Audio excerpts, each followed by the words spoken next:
ഞണ്ട് ഞണ്ട്. ഈ വെയില് കൊണ്ട് താൻ 2 ദിവസം പനി പിടിച്ച് കിടന്നാൽ ആർക്കും ഒരു നഷ്ടം ഉണ്ടാകാൻ പോണില്ല.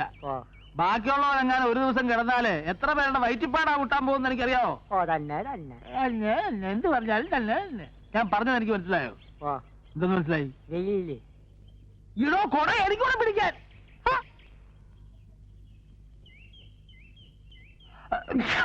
എന്തൊരു തുമ്മക്ക.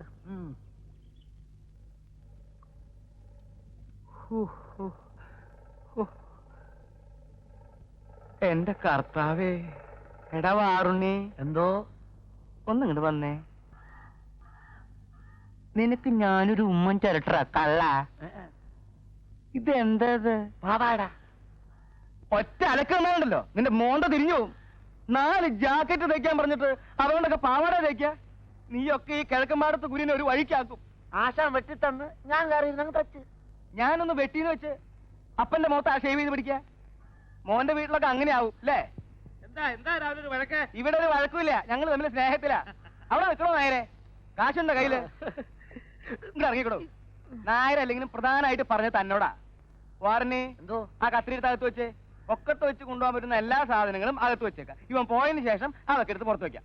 കാര്യത്തിലോട്ട് കയറുന്നതിന് മുമ്പേ തനിക്ക് എന്തൊരു ഒരു ഇളവക്കം. തനിക്കൊരു പുത്ത ആർഡറുമായിട്ടാണ് മുതലാളി വന്നിരിക്കുന്നത്, അറിയാം. താനൊരു കോപ്പും കൊണ്ടുവരണ്ട.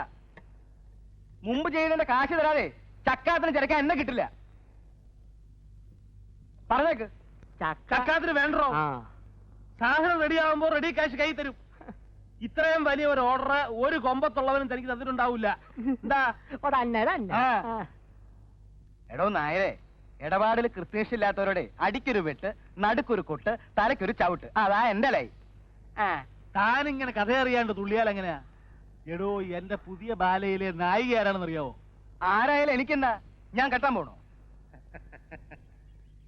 കെട്ടിയില്ലേലും കെട്ടാൻ പോണത് ആരാന്നുള്ള കഥയെങ്കിലും താൻ അറിഞ്ഞിരിക്കണ്ടോ മാപ്പളെ. ഒരു രാജകുമാരനല്ലേ അവളെ കെട്ടാൻ പോണത്.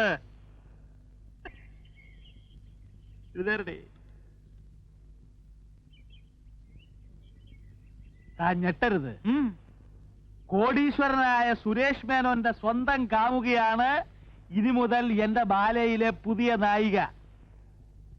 അയാളാണ് ഇനി ബാലയ്ക്ക് വേണ്ടി പണം മുടക്കാൻ പോകുന്നത്. ഞെട്ടിയല്ലേ? എന്റെ രപ്പി വിശ്വാസം വരണില്ലേ? എന്റെ മുടിപ്പര അമ്മച്ചിയാണ് താനീ കേട്ട എല്ലാം സത്യമാണ്. സുരേഷ് മേനോൻ കെട്ടാൻ പോണ് രോഹിണി നായിക ബാലെ കിക്കിരിമുട്ടം. വിശ്വാസമില്ലേ? താൻ ഒരു കാര്യം ചെയ്യും, പുതിയ ബാലയ്ക്കുള്ള കോസ്റ്റ്യൂംസ് കംപ്ലീറ്റ് തയ്ച്ചിട്ട് ബില്ല് രോഹിണിയുടെ പേരില് അയാളുടെ ഓഫീസിലേക്ക് അയച്ചു. വേണമെങ്കിൽ 5-10 കേറി പോടേ. പൂച്ചയ്ക്ക് എന്തൊരു വേണമെങ്കിൽ 5-10 കൂട്ടിക്കോ, എന്നിട്ട് കാശ് ഉടനെ കിട്ടുമോ നോക്കിക്കോ. നിങ്ങൾ ഇത് ആദ്യമേ പറയേണ്ട നായരെ. വന്നു കയറുന്ന ഐശ്വര്യം വിളിച്ചു പറഞ്ഞുകൊണ്ട് നടക്കുന്ന സ്വഭാവം എനിക്ക് പണ്ടേ ഇല്ല. എന്തൊക്കെയാ വേണ്ടേന്ന് വെച്ചാ നമുക്ക് ലിസ്റ്റ് എടുക്കാം. മനുഷ്യൻ നന്നാവണത് കണ്ടുകൂടാത്തവർ അയലത്തുള്ളവന്മാര്. ചെല്ലി ചെല്ലി.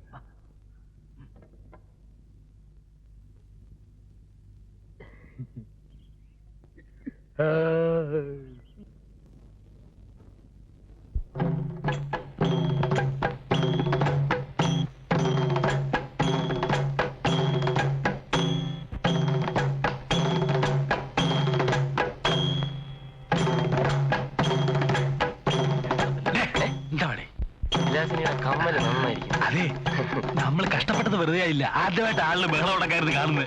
തീരട്ട് ഞാനേതായാലും ഓടാൻ റെഡിയായി പറയാണോ? കഴിഞ്ഞ പ്രാവശ്യം ഞങ്ങൾ കണ്ടതാ. എന്തുകൊണ്ട്?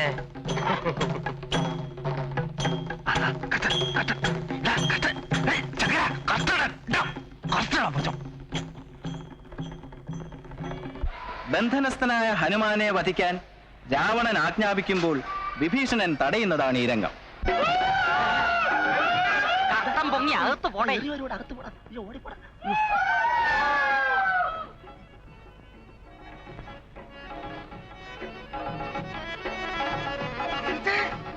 എന്ത്? ലങ്കേശന്റെ സാമ്രാജ്യത്തിൽ എന്താണ് ഒരു അപശബ്ദം? നമ്മുടെ പടന്മാര് ഏവനെ ഒരുത്തനെ പിടിച്ചിട്ടിക്കൊണ്ട് വരണം.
പന്നി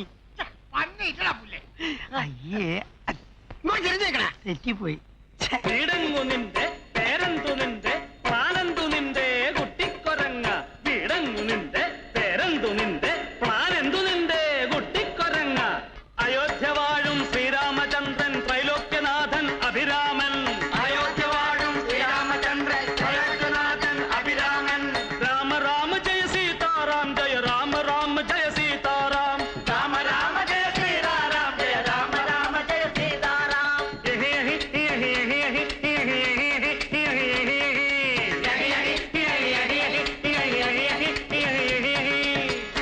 അങ്ങനെയുള്ള ശ്രീരാമചന്ദ്രന്റെ വൃത്യനായ ദൂതനാണ് പടച്ച തമ്പുരാനെ ഈ നിൽക്കുന്ന നമ്മളെ ഹനുമാര്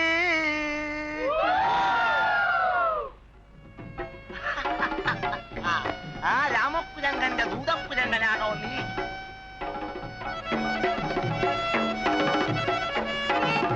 മറ്റേ കാര്യം മറന്നുപോലെ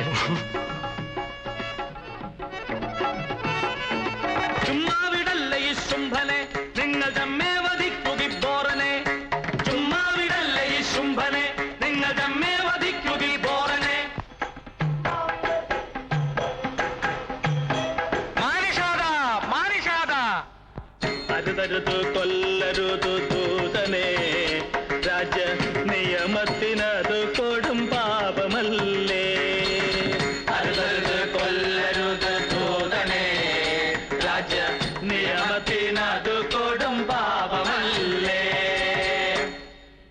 വിഭീഷണ തിരുവായിക്കെതിരുവായില്ല നീ നമ്മളെ നിയമം പഠിപ്പിക്കണ്ട നീ നമ്മളെ നിയമം പഠിപ്പിക്കണ്ട നമ്മുടെ കൺമുമ്പിൽ വെച്ച് തന്നെ നമ്മുടെ കൺമുമ്പിൽ വെച്ച് തന്നെ വെച്ചല്ലേ ഇവന്റെ കഴുത്തെരിയട്ടെ ഇവന്റെ കഴുത്തഴിയട്ടെ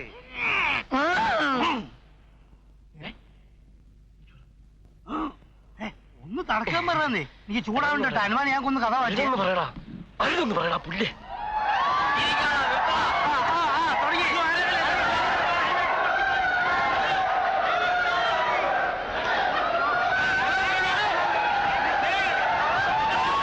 തന്റെ ന്യായങ്ങളൊന്നും എനിക്ക് കേൾക്കണ്ട ബാലെ കളിച്ച് നടക്കാനല്ല അസുഖം ചികിത്സിച്ച് ബലമാക്കാനാണ് തനിക്ക് ഞാൻ ലീവ് തന്നത്.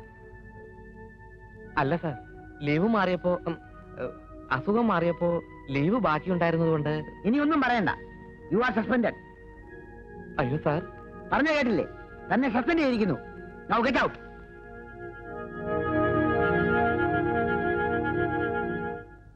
കാരണക്കുറ്റി നോക്കി ഒരു പെട ഞാൻ വെച്ച് തരും. കാര്യവിവരമുള്ള ഒരുത്തരെങ്കിലും ഇരിക്കണമെന്ന് കരുതിയാ തന്നെ ഞാൻ അകത്ത് കയറ്റിയത്. ഇന്നലെ ഒരു ബഹളവും ഇല്ലാതെ നടന്നുകൊണ്ടിരുന്ന ബാലെ തല്ലിപ്പൊളിയാക്കിയത് താൻ ഒറ്റ ഒരുത്തനാ. ഇനി ഒരു നിമിഷം കൂടെ നിൽക്കരുത്, കടക്കപ്പുറത്ത്. അങ്ങനെ പറയരുത് സാർ. എന്നെ ബാങ്കിൽ നിന്നും സസ്പെൻഡ് ചെയ്തു. സസ്പെൻഡ് ചെയ്ത് തന്റെ കുഴപ്പം കൊണ്ടാ. ഇവിടുന്ന് എന്നെ ഇറക്കി വിട്ട എനിക്ക് ജീവിക്കാൻ ഒരു മാർഗമില്ല സാർ. ഒരു മാർഗമില്ലാത്തവർക്കുള്ളതാണ് തെണ്ടൽ. അതൊന്ന് പരീക്ഷിച്ച് നോക്ക്. ഒരു മിനിറ്റ് ഇവിടെ നിർത്തരുത്. ഇവനെ രോഹിന്റെ പിന്നാലെ മണത്ത് നടക്കുക കള്ള. ഞാനും കണ്ടിട്ടുണ്ട്. എടോ പറ്റേ മര്യാദയ്ക്ക് പറഞ്ഞ് ഇറങ്ങി പോവാൻ. ബാക്കിയുള്ളവരെ കഞ്ഞിക്കൂടെ പാറ്റ ഇടാ ഇറങ്ങി പോവാൻ. ഒന്ന് പൊട്ടിച്ച് കൊടുക്കുക കാര്യം. അതെനിക്ക് കഴിയില്ലേ? അത് ഞാൻ അതെ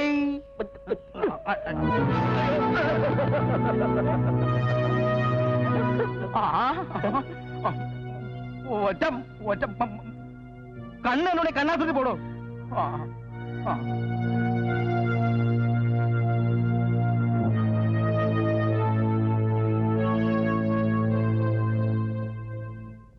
നിങ്ങൾ ഓർഡർ ചെയ്ത സാധനങ്ങളൊക്കെ റെഡി ആയിട്ടുണ്ട് കേട്ടോ.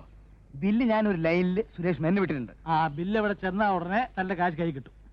വെറുതെ മനുഷ്യന് ചുറ്റിക്കില്ലല്ലോ. താൻ പേടിക്കണ്ടോ മാപ്പിളെ? രോഹിണി എന്ന് പറഞ്ഞ അയക്ക് ജീവനാ. തന്റെ നക്കാപ്പിച്ച ബില്ല് അയക്ക് പുല്ല.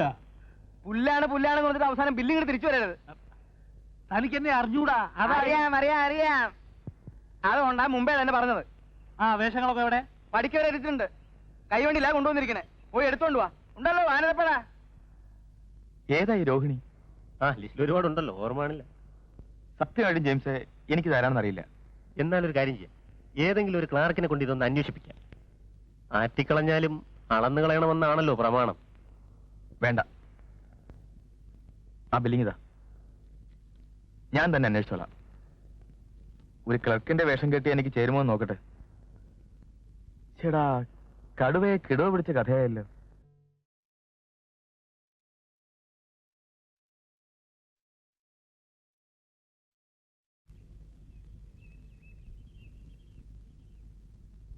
ആരാ? ശിവസുബ്രഹ്മണ്യം ഇല്ലേ? ശിവസുബ്രഹ്മണ്യമോ? അതെ, ബാങ്കിൽ ജോലിയുള്ള. ഓഹോ, അയാളോ? അയാളുടെ വീട് ഇതല്ല. നിനക്ക് വീട് തെറ്റിയോ മോളെ? ഇല്ല, ശിവസുബ്രഹ്മണ്യം പറഞ്ഞത് ഇതാണെന്നാ. ഇത് അയാളുടെ വീടാണെന്ന് പറഞ്ഞോ? പറഞ്ഞു. ഇതെന്റെ വീടാ. പിന്നെന്താ അയാൾ അങ്ങനെ പറഞ്ഞത്? അവൻ ഇതല്ല, ഇതിലപ്പുറവും പറയും. ഭൂലോക കള്ളൻ. ഇത്രയും വലിയൊരു കള്ളനെ ഞാൻ ജീവിതത്തിൽ കണ്ടിട്ടില്ല. അവൻ ബ്രാഹ്മണനാണോ എന്നൊരു എനിക്ക് സംശയമുണ്ട്. Is a big fraud. നിങ്ങൾക്ക് എന്താ അവനുമായി ബന്ധം? ഗുരുവായൂരപ്പ, ഇപ്പോഴെങ്കിലും ഇത് അറിഞ്ഞത് നന്നായി. കല്യാണത്തിന് ശേഷമായിരുന്നെങ്കിലോ? കല്യാണമോ? വെറുതെ അബദ്ധത്തിലൊന്നും ചെന്ന് ചാടരുത്. പെണ്ണ് വീട്ടുകാരെ ഒന്ന് ഇംപ്രസ് ചെയ്യാനാവും ഇത് അവന്റെ വീടാന്ന് പറഞ്ഞത്. ഇപ്പൊ ജോലിയൊന്നുമില്ല. കള്ളത്തരം കാണിച്ചതിന് സസ്പെൻഷനില്ല.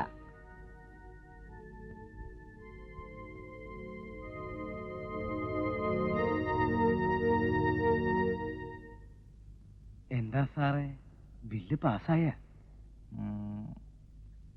അതിന്റെ കാര്യം ചോദിക്കാനാണ് ഞാൻ വന്നത്. നിങ്ങളല്ലേ 30,000 രൂപയുടെ ബില്ല് അയച്ചത്? അതെ, ഇതിലൊരു കള്ളത്തരില്ല കേട്ടോ. ബില്ലെന്തേ അവിടേക്ക് അയച്ചത്?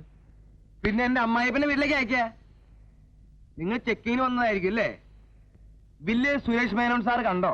ആ, ഇല്ലെന്ന് തോന്നുന്നു. ആ, അതാ കുഴപ്പം. അങ്ങേര് കണ്ടാ ഉടനെ പാസ്സാക്കിയേനെ. അതെന്താ? സുരേഷ് മേനോൻ സാറിന്റെ കാമുകി ബാലയിൽ അഭിനയിക്കാൻ വേണ്ടി എടുത്ത ഡ്രസ്സിന്റെ വിലയും അതിന്റെ തയ്യൽ കൂലിയുമാണ് ആ ബില്ല്. എനിക്ക് അല്ല, അങ്ങേർക്ക് അങ്ങനെ ഒരു കാമുകയില്ലല്ലോ. പിന്നെ തന്നോട് എഴുന്നള്ളിച്ചിട്ടാണല്ലോ അയാൾ പ്രേമിക്കാൻ പോണത്. ഇതൊക്കെ മുതലാളിമാരുടെ സ്വന്തം കാര്യം. താൻ ബില്ല് മുതലാളിയുടെ കൈ കൊടുത്താൽ മതി, അത് പാസ്സായിക്കോളൂ. ശരി, കൊടുത്തേക്കാം. അല്ല, നിങ്ങൾ എങ്ങനെ ഇതൊക്കെ അറിഞ്ഞു?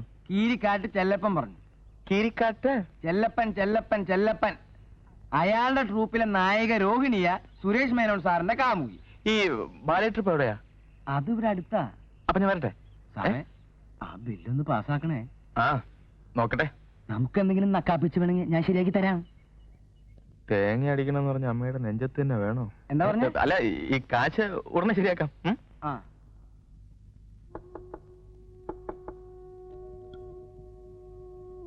രോഹിണി, എന്താ വല്ല പുതിയ കള്ളത്തരം കൊണ്ട് വന്നിരിക്കുകയാണോ? ബാങ്കിൽ ജോലി, നോക്കാനാളില്ലാത്ത വലിയ മണിമാളിക. നാടല്ലേ മനുഷ്യൻ ഇങ്ങനെ കള്ളത്തരം പറഞ്ഞ് നടക്കാൻ? പാവം കളിച്ച് നടക്കുന്നു. എനിക്ക് പറയുവാനുള്ള എനിക്കൊന്നും കേൾക്കണ്ട, കേട്ടിടത്തോളൊക്കെ മതി.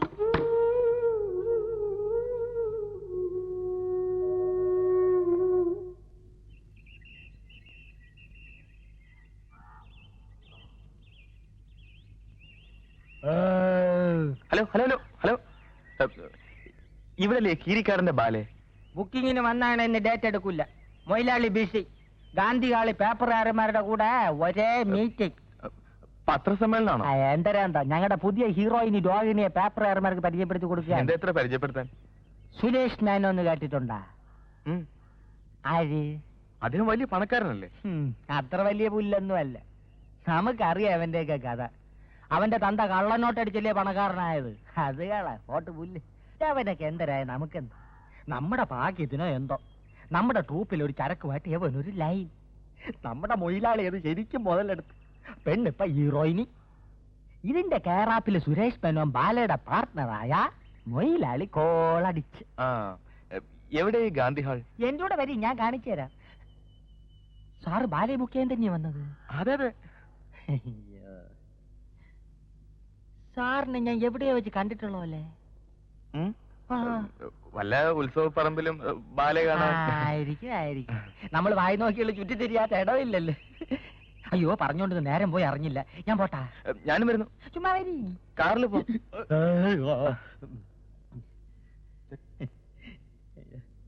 ഇതാണ് എന്റെ പുതിയ നായിക രോഹിണി. തികച്ചും നായിക പ്രാധാന്യമുള്ള ഒരു ബാലയാണ് ഇത്തവണ ഞാൻ അരങ്ങേറുന്നത്. അതുകൊണ്ടാണ് രോഹിണിയെപ്പോലെ അഴകും ആരോഗ്യവും സൗന്ദര്യവും കലാവാസനയുമുള്ള ഒരു പെൺകുട്ടിയെ ഞാൻ നായികയായി തിരഞ്ഞെടുത്തത്. രോഹിണി എത്രാമത്തെ വയസ്സിൽ അഭിനയിക്കാൻ തുടങ്ങിയത്? 15ാമത്തെ വയസ്സിൽ. കാരണം വീട്ടിലെ ബുദ്ധിമുട്ട്. പിന്നെ ബുദ്ധിമുട്ട് എന്നുദ്ദേശിച്ചത് ഈ ജന്മവാസന പ്രകടിപ്പിക്കാനുള്ള അവസരം കിട്ടാതെ വരിക എന്നുള്ള അർത്ഥത്തിലാണ്. പിന്നെ ഈ തറവാട്ടിൽ കൊള്ളാവുന്ന വീട്ടിലെ പെൺകുട്ടികൾക്കുള്ള ചില തടസ്സങ്ങൾ. അതെ.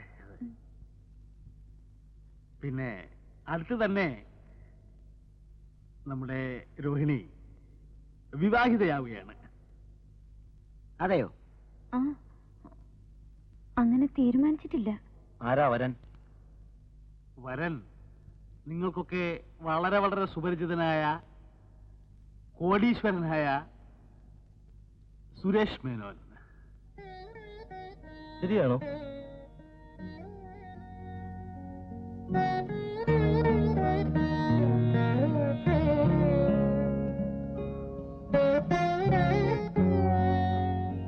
അതെ, ഞങ്ങൾ തമ്മിൽ സ്നേഹമാണ്.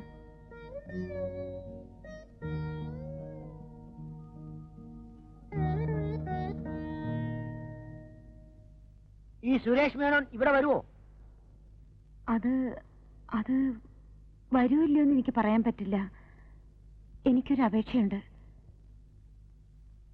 ഇത്തരം കാര്യങ്ങൾ ദയവീത് പത്രത്തിൽ പ്രസിദ്ധീകരിക്കരുത്. ഇത് എന്റെ പേഴ്സണൽ ആയിട്ടുള്ള ഒരു കാര്യമാണ്. അങ്ങനെ ഈ പത്രസമ്മേളനം തൽക്കാലം ഇവിടെ അവസാനിക്കുകയാണ്. നിങ്ങൾക്ക് എല്ലാവർക്കും എന്റെയും രോഹിണിയുടെയും പ്രത്യേകം നന്ദിയും കൃതജ്ഞതയും രേഖപ്പെടുത്തിക്കൊള്ളുന്നു.